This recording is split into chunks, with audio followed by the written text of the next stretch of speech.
Alice হচ্ছে উকুননাশক lotion. 6 মাস বা তার বেশি বয়সী রোগীদের মাথার উকুনের চিকিৎসায় বিশেষজ্ঞ ডাক্তারগণ নির্দেশনা দিয়ে থাকেন। দেখুন আমার ভালোবাসার প্রিয় মানুষগুলো, যারা আমার এই ভিডিওটা দেখতেছেন, অনুরোধ করব আমার এই চ্যানেলটা সাবস্ক্রাইব করুন এবং বিভিন্ন রোগের ঔষধ সম্পর্কে আপনিও ধারণা রাখুন এবং সম্পূর্ণ ভিডিওটি দেখুন। অ্যালাইস উকুননাশক লোশনটি শুকনো চুল ও মাথায় ব্যবহার করতে হবে। যদি ছোট ও অল্প চুল হয় তাহলে 60 গ্রামের সম্পূর্ণ টিউবটি একজনে একবার ব্যবহার করুন। যদি চুল বড় ও বেশি হয় তাহলে 120 গ্রাম অর্থাৎ 2টি টিউব ব্যবহার করুন। এমনভাবে চুল ও মাথার ত্বকে অ্যালাইস ব্যবহার করুন যাহাতে সম্পূর্ণ চুল ও মাথার ত্বক আবৃত হয়। 10 মিনিট পর পানি দিয়ে শুধু ধুয়ে ফেলুন। এবার সাবান অথবা হ্যান্ড ওয়াশ দিয়ে হাত ভালোভাবে ধুয়ে ফেলুন।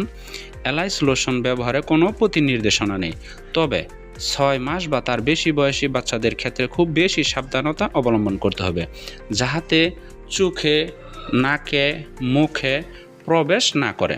পার্শ্ব প্রতিক্রিয়া স্বরূপ ব্যবহারের পরে চোখে জ্বালাপোড়া, খুশকি, মাথার ত্বক শুষ্ক, মাথার ত্বকে জ্বালাপোড়া ইত্যাদি হতে পারে। Thank you.